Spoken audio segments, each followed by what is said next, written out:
دوبارہ ایسی غلطی نہیں ہوگی۔ زخمی پیروں والی ملازمہ فوری طور پر باہر جانے کے بجائے وہیں رک کر دونوں ہاتھ جوڑتے ہوئے چودھری سے معافی مانگنے لگی۔ تیرا تو میں بعد میں فیصلہ کروں گا، ابھی اپنی شکل گم کر میرے سامنے سے۔ چودھری غضبناک انداز میں دھاڑا۔ وہ بیچاری اس کی بات سن کر اور زیادہ بری طرح لرزنے لگی، تاہم اس میں مزید کچھ کہنے کی ہمت نہیں تھی، اس لیے چپ چاپ باہر نکل گئی۔ اس کے باہر نکلنے کے بعد ایک دوسری ملازمہ آ کر وہاں موجود پھیلاوا سمیٹنے لگی۔ چودھری کے چہرے کے تاثرات سے ظاہر تھا کہ اس کا مزاج بری طرح برہم ہو چکا ہے اور اسے اپنے آپ کو کنٹرول کرنے میں سخت دشواری پیش آ رہی ہے۔ آپ لوگ تشریف رکھیں، میں تھوڑی دیر میں واپس آتا ہوں۔ بالآخر وہ برداشت نہ کر سکا اور یہ کہتا ہوا ڈرائنگ روم سے باہر چلا گیا۔ کون تھے وہ صاحبزادے؟ شہریار یہ تو سمجھ چکا تھا کہ لڑکے کا تعلق چودھری کے خاندان سے ہے، بس اس نے چودھری سے اس کا رشتہ معلوم کرنے کے لیے سوال کیا۔ چودھری صاحب کا سب سے چھوٹا بیٹا بہزاد شاہ ہے، بیچارہ ذہنی طور پر معذور ہے۔ ایس پی نے جواب دیا تو وہ سر کو تفہیمی جنبش دے کر خاموش ہو گیا۔ تھوڑی دیر بعد چودھری بھی واپس آ گیا۔ اس کے چہرے کے تاثرات قدرے پرسکون تھے۔ میں نے ملازموں کو کھانا لگانے کا کہہ دیا ہے، ہم لوگ چل کر کھانا کھا لیتے ہیں۔ خواتین تھوڑی دیر میں آ جائیں گی تو ان کے لیے الگ دسترخوان لگ جائے گا۔ میں نے چودھرائن کو ہدایت کر دی ہے کہ تمام خواتین کو اپنے ساتھ حویلی لے آئیں۔ مہمان صحافی خاتون سے ان کی تقریب کے بارے میں رائے بھی لے لی جائے تاکہ اندازہ ہو سکے کہ وہ اخبار کے لیے کیسی رپورٹ تیار کریں گی۔ ایک صوفے پر بیٹھتے ہوئے اس نے کھانا لگوانے کی اطلاع دی اور ساتھ ساتھ آگے کا پروگرام بھی بتایا۔ کھانے کا ذکر اب شہریار کی طبیعت پر ناگوار گزرنے لگا۔ پچھلی ایک دو ملاقاتوں میں اس نے کچھ بھی کھانے پینے سے سخت اجتناب کیا تھا، لیکن آج ایسی کوئی گنجائش نظر نہیں آ رہی تھی۔ اپنی اندرونی تاثرات کو چھپائے وہ اسپاٹ چہرے کے ساتھ وہاں بیٹھا رہا۔ اسی وقت اس کے موبائل کی وائبریشن سے اسے اندازہ ہوا کہ کوئی اسے کال کر رہا ہے۔ اس نے موبائل نکال کر اسکرین پر آنے والا نمبر دیکھا۔ سجاد رانا کی کال آ رہی تھی۔ یس کا بٹن دباتے ہوئے اس نے کال ریسیو کی۔ کہاں تھے شہری؟ میں کافی دیر سے تمہیں ٹریس کرنے کی کوشش کر رہا ہوں۔ آفس سے معلوم ہوا کہ تم دورے پر ہو اور موبائل پر کال کرنے پر کوئی رسپانس نہیں مل رہا۔ فی الحال تو میں پیر آباد میں ہوں، اس سے پہلے نورپور میں تھا۔ شاید آپ نے اس وقت مجھے کال کی ہو، اس لیے رابطہ نہیں ہو سکا۔ نورپور پہ موبائل سروس کام نہیں کرتی۔ آپ بتائیں سب ٹھیک ہے؟ کوئی نئی خبر؟ اپنے بارے میں وضاحت دیتے ہوئے اس نے سوال کیا۔ اس وقت ان کی کال پر اس کے ذہن میں یہی بات آئی کہ وہ شینا کے حوالے سے کوئی خبر دینا چاہتے ہیں، مگر انہوں نے جو اطلاع دی اسے سن کر وہ بمشکل خود کو اچھل پڑنے سے روک سکا۔ سجاد رانا جو کہہ رہے تھے وہ کوئی انہونی بات تھی۔ آپ فی الحال اسے اپنے پاس رکھیں، میں فوری طور پر پہنچتا ہوں۔ مکمل تفصیلات جاننے کا یہ موقع نہیں تھا، اس لیے اس نے ان سے کہا اور موبائل آف کر کے اٹھ کھڑا ہوا۔ خیریت اسی صاحب؟ چودھری اور ایس پی جو اس کے چہرے کے تاثرات سے کچھ بھی نہیں سمجھ پا رہے تھے اسے کھڑا ہوتا دیکھ کر پوچھنے لگے۔ ایک ایمرجنسی ہے، مجھے فوری طور پر جانا ہوگا۔ میں معذرت خواہ ہوں کہ کھانے پر آپ لوگوں کا ساتھ نہیں دے سکتا، اس نے مختصر الفاظ میں بتایا اور دونوں سے مصافحہ کرتے ہوئے باہر نکل گیا۔ ڈرائنگ روم سے نکل کر گاڑی تک جاتے ہوئے اس کے حساس کانوں نے کسی عورت کی گھٹی گھٹی چیخیں سنی۔ چھوڑ دو، معاف کر دو، اب کبھی ایسی بھول نہیں ہوگی۔ وہ روتے ہوئے کسی سے التجا کر رہی تھی۔ اس آواز پر اس کا دھیان فوری طور پر اس ملازمہ کی طرف گیا جس کی غفلت کی وجہ سے بہزاد شاہ ڈرائنگ روم میں پہنچ گیا تھا اور وہاں توڑ پھوڑ مچا دی تھی۔ یقیناً اس ملازمہ کو اس کی کوتاہی کی سزا دی جا رہی ہوگی۔ چودھری صاحب تھوڑی دیر کے لیے ڈرائنگ روم سے صرف اسی کام کے لیے باہر نکلا تھا کہ ملازمہ کے لیے سزا کا تعین کر سکے۔ تب ہی جب وہ واپس آیا تو اس کے چہرے پر اطمینان تھا۔ انسانیت کے ساتھ روا اس کی ناانصافی پر جلتا کھڑتا وہ اپنی گاڑی میں آ بیٹھا۔ بنگلے پر چلو، وہاں سے ہم لاہور کے لیے روانہ ہوں گے۔ گاڑی میں بیٹھنے کے بعد اس نے مشاورم خان کو حکم دیا۔ لاہور جانے کے لیے اپنے ذاتی سامان کو لینے کے علاوہ گاڑی کو بھی ایک بار چیک کرنا ضروری تھا، اس لیے یہیں سے براہ راست روانگی کے بجائے کچھ دیر نورکوٹ میں اپنے بنگلے پر رکنا ضروری تھا۔ میں ایک ضروری کام سے فوری طور پر لاہور جا رہا ہوں، تم یہاں کے سارے معاملات خود ہی سنبھال لینا۔ گاڑی کے چلتے ہی اس نے عبدالمنان کو فون کر کے ہدایت دی۔ تجربے کار مشاورم خان لوگوں کے مزاج کو سمجھنے میں ماہر تھا۔ اس وقت بھی اس نے اندازہ لگا لیا کہ شہریار عزلت میں ہے، اس لیے بہت مشاقی کے ساتھ فل سپیڈ میں گاڑی دوڑا رہا تھا۔ تیز رفتاری سے چلتی گاڑی پیر آباد کے قبرستان کے قریب سے گزری تو کسی معمول کی طرح اس کی طرف متوجہ ہو گیا۔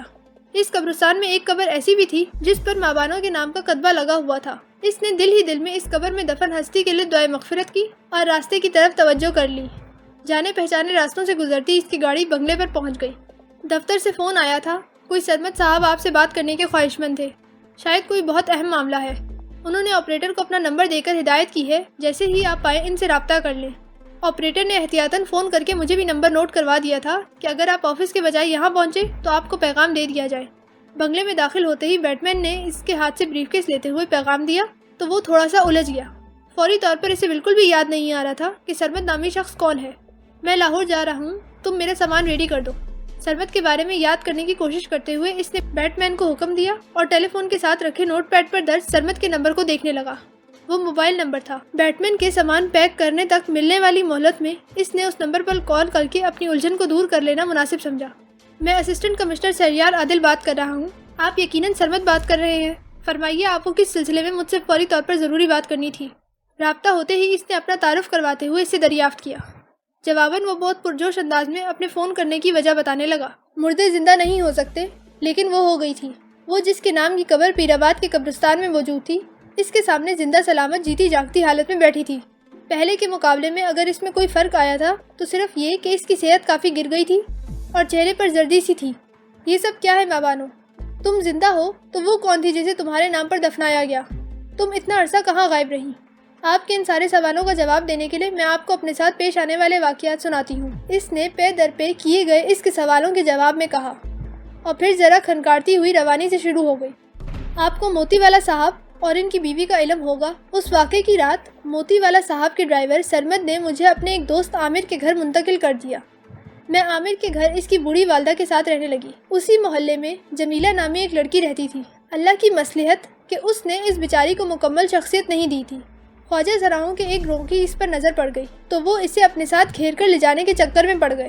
ایک روز وہ عامر کی امی کی مزاج پرسی کے لیے آئی تھی تو بہت گھبرائی ہوئی تھی۔ اس وقت اس نے مجھے اپنی اصلیت سے آگاہ کیا۔ وہ اتنی ڈری ہوئی تھی کہ واپس اپنے گھر جانے کی بھی ہمت نہیں کر پا رہی تھی۔ میں نے یہ ترکیب نکالی کہ اس کا اور اپنا لباس آپس میں تبدیل کر لیا اور اس سے کہا کہ میں گلی کے نکڑ تک جاتی ہوں، جو لوگ تمہارے پیچھے لگے ہیں وہ دھوکہ کھا کر میرے پیچھے لگ جائیں گے، تم اتنے میں چپکے سے اپنے گھر چلی جانا۔ میرا اندازہ صحیح نکلا۔ جمیلہ کا پیچھا کرنے والے کپڑوں سے دھوکہ کھا کر میرے پیچھے لگ گئے۔ میرا ارادہ تھا کہ نکڑ پر پہنچنے کے بعد میں اپنے چہرے پر سے چادر ہٹا دوں گی تاکہ وہ لوگ یہ جاننے کے بعد کہ میں جمیلہ نہیں ہوں میرا پیچھا چھوڑ دیں، مگر یہاں مجھ سے اندازے کی غلطی ہو گئی۔ اس سے پہلے ہی کہ میں اس پتلی سی گلی کے نکڑ تک پہنچتی، ان لوگوں نے مجھ پر ایک بڑی سی چادر ڈال کر مجھے قابو کر لیا اور مجھے اپنے ساتھ ڈیرے پر لے گئے۔ وہاں جا کر ان پر یہ بات کھلی کہ وہ جمیلہ کے بجائے کسی اور کو اغوا کر لائے ہیں۔ وہ سمجھ گئے کہ ان کے ساتھ دھوکہ ہوا ہے۔ غصے میں ان کے گروہ نے مجھے بری طرح مارا پیٹا اور رسیوں سے باندھ کر ایک طرف ڈال دیا کہ جب ہمیں جمیلہ ملے گی تب تجھے چھوڑ دیں گے۔ دوسرے دن وہ لوگ دوبارہ اس محلے میں گئے۔ انہیں پتہ چلا کہ عامر کا گھر دھماکے سے اڑ چکا ہے۔ اس حادثے میں اس کی ماں اور مہمان لڑکی ماری گئی۔ میں تو ان کے قبضے میں تھی، اس لیے انہوں نے سمجھ لیا کہ مرنے والی لڑکی جمیلہ تھی۔ ان کا گروہ ایک ظالم اور غصہ آور شخص تھا۔ جمیلہ کے ہاتھ سے نکل جانے پر اس نے مجھ سے پورا انتقام لیا۔ اس کی مار پیٹ اور تشدد سے گھبرا کر میں اس کا یہ مطالبہ ماننے پر راضی ہو گئی کہ میں جمیلہ کے بدلے میں ان کے ساتھ رہ کر کام کروں گی۔ وہ لوگ الٹے سیدھے کپڑے اور میک اپ کے ذریعے میرا حلیہ بگاڑ کر مجھے اپنے ساتھ اپنے دھندوں پر لے جاتے۔ ان لوگوں کی سخت نگرانی اور تشدد سے خوفزدہ ہو کر میرا ذہن بری طرح معوف ہوا کہ مجھ میں فرار کی ہمت ہی نہیں رہی۔ مگر کچھ دن قبل میں نے آپ لوگوں کو لاہور میں دیکھا۔ اسی دن مجھ پر حقیقت بھی کھلی کہ گرو الماس ایک ہندو ہے۔ ان دونوں باتوں نے میرے کھو جانے والے حواس کو بحال کر دیا۔ گرو نے اپنے گروہ سے بھی اپنی حقیقت چھپا رکھی ہے۔ میں نے ان میں سے ایک کو اس راز سے آگاہ کر دیا تو یوں مجھے اس کی ہمدردیاں حاصل ہو گئیں۔ پچھلی رات وہ اور میں ایک شادی کے والے گھر میں رکے ہوئے تھے۔ ہم نے منصوبہ بنایا کہ وہاں سے فرار ہو جائیں گے، لیکن اتفاق سے مجھے معلوم ہوا کہ جس لڑکی کی شادی ہو رہی ہے وہ سرمد کی محبوبہ ہے اور اسے مجبور کر کے زبردستی اس کی شادی ایک بوڑھے سے کی جا رہی ہے۔ میں نے نیلم کو نگار کے ساتھ وہاں سے فرار کروا دیا اور خود اس کی جگہ لے لی۔ میں نے نیلم کے ہاتھ سرمد کو یہ پیغام بھی بھیجا کہ وہ کسی طرح آپ سے رابطہ کر کے میرے بارے میں اطلاع دے دے۔ صبح پولیس نیلم کے گھر آ پہنچی۔ انہیں خواجہ سراؤں کے قبضے میں موجود ایک اغوا شدہ لڑکی کی تلاش تھی۔ میں یہی سمجھی کہ سرمد کا آپ سے رابطہ ہو گیا ہے اور آپ نے پولیس کو بھیجا ہے، لیکن بعد میں جب DIG صاحب تھانے پہنچے تو معلوم ہوا کہ وہ لڑکی تو کوئی اور تھی جسے تلاش کیا جا رہا تھا۔ میں جانتی تھی کہ DIG صاحب آپ کے کزن ہیں۔ میں نے ان سے درخواست کی کہ آپ کو میرے بارے میں اطلاع دی جائے، بس پھر اس کے بعد وہ مجھے اپنے ساتھ یہاں لے آئے، لیکن معلوم نہیں سرمد نے آپ سے رابطہ کیوں نہیں کیا۔ مجھے فکر ہو رہی ہے کہ نیلم اس کے پاس خیریت سے پہنچی بھی ہے یا نہیں۔ ساری داستان سنانے کے بعد اس نے آخر میں نیلم کے بارے میں تشویش کا اظہار کیا۔ سرمد کا مجھ سے رابطہ ہو گیا تھا، نیلم اس کے پاس پہنچ چکی ہے اور ان دونوں نے نکاح بھی کر لیا ہے۔ اس کی تسلی کے لیے شہریار نے اسے اطلاع دی اور پھر سجاد رانا کی طرف متوجہ ہو گیا، جو اس ساری گفتگو کے دوران بالکل خاموش بیٹھے تھے۔ شینا کے ملنے کی امید بندنے کے بعد ملنے والی مایوسی نے انہیں بے حد رنجیدہ کر دیا، لیکن پھر بھی وہ کسی نہ کسی طرح خود کو سنبھالے ہوئے تھے۔ خواجہ سراؤں کا وہ گروہ گرفتار ہو چکا ہے۔ فرار ہونے والے خواجہ سرا نگار کو بھی اس کے گھر سے اٹھوا لیا گیا ہے۔ ان کا گروہ البتہ ہاتھ نہیں آ سکا۔